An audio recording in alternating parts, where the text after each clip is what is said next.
Halo teman-teman, perkenalkan nama saya Muhammad Darul Anam dari kelas 12 RPL 4 absen 13. Video ini saya buat untuk memenuhi tugas US Sejarah tentang perkembangan ilmu dan teknologi pada era kemerdekaan. Jadi kita lanjut langsung ke videonya.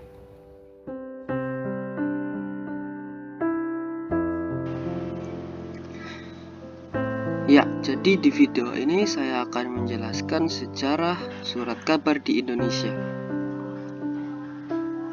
Yang pertama, latar belakang. Surat kabar di Indonesia telah berkembang sangat pesat sejak 1744 hingga saat ini. Di Indonesia sendiri, surat kabar pertama yang muncul bernama Batavus Novels terbit selama 2 tahun, dari tahun 1744 hingga 1746. Surat kabar tersebut diterbitkan pada masa pemerintahan Gubernur Jenderal Van Imhoff. Periode surat kabar.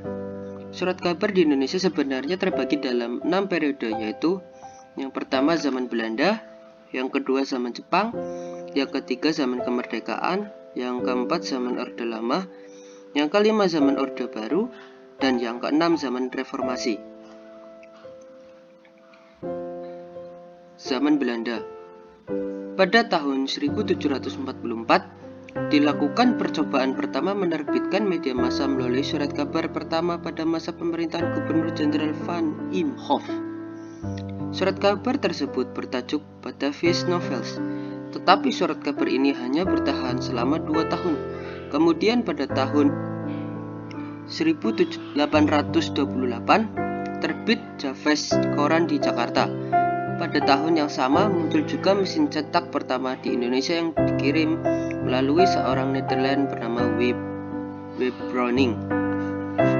Melalui mesin tersebut terbit surat kabar bernama Het Batavus Advertenblad yang memuat iklan-iklan dan berita umum. Periode ini muncul juga surat kabar di Surabajas Advertenblad.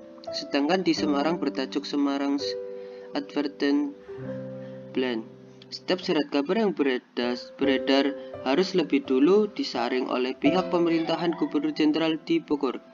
Seiring berjalannya waktu, tahun 1885 di seluruh daerah yang dikuasai Belanda telah terbit 16 surat kabar dalam bahasa Belanda dan 12 surat kabar dalam bahasa Melayu. Zaman Jepang. Ketika Jepang mulai menduduki Indonesia, semua surat kabar yang beredar di Indonesia diambil secara perlahan. Alasannya guna untuk penghematan, tetapi yang sebenarnya adalah agar pemerintah Jepang memperketat pengawasan terhadap isi surat kabar tersebut.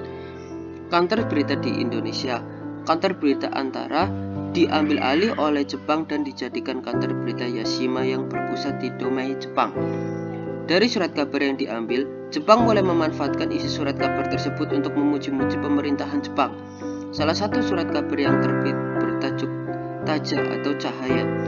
Surat kabar ini menggunakan bahasa Indonesia yang penerbitnya berada di Bandung. Isi dari surat kabar Taja adalah berita tentang kondisi di Jepang. Zaman kemerdekaan.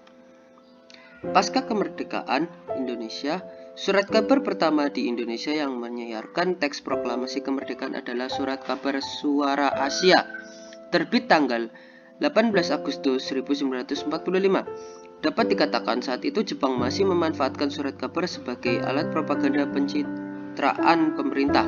Untuk itu, Indonesia juga melakukan hal yang sama dengan menyabotase komunikasi.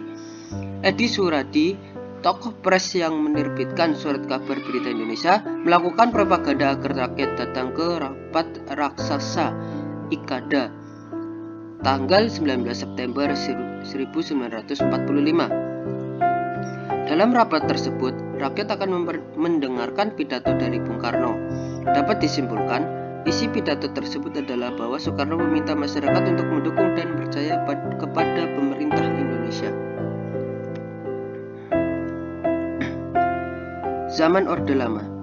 Setelah dekret presiden keluar tanggal 5 Juli 1959 oleh Presiden Soekarno, terdapat larangan terhadap kegiatan politik termasuk media massa.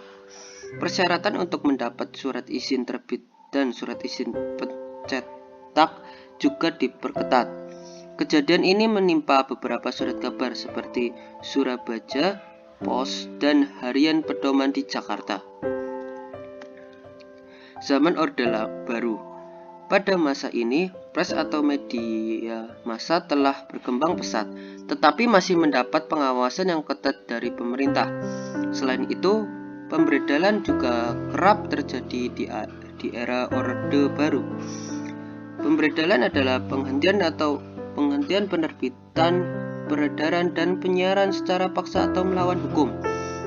Alasan pemberedalan ini karena biasanya pemberitaan yang dilakukan media menjurus kepada hal-hal yang sangat menyinggung penguasa atau lapisan masyarakat tertentu.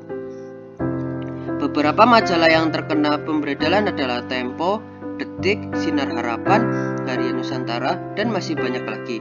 Surat kabar yang paling banyak terkena pemberedalan adalah surat kabar yang ada di Jakarta. Gambar di pojok kiri atas itu adalah contoh surat kabar zaman Orde Baru, yaitu Sinar Harapan. Zaman Reformasi. Pasca kejatuhan Presiden Soeharto pada tanggal 21 Mei 1998 membawa aura baik ke dalam dunia media massa. Pada era reformasi, surat izin penerbit pres atau SIUPP dihapuskan, sehingga penerbit pres mulai melonjak drastis. Pemerintah juga memberlakukan Undang-Undang Nomor 40 Tahun 1999 tentang pres. Undang-undang ini kemudian menjadi tonggak kebebasan pres pada era reformasi. Terima kasih. Terima kasih telah menonton video saya tentang sejarah surat kabar di Indonesia. Cukup sekian dari saya. Wassalamualaikum warahmatullahi wabarakatuh.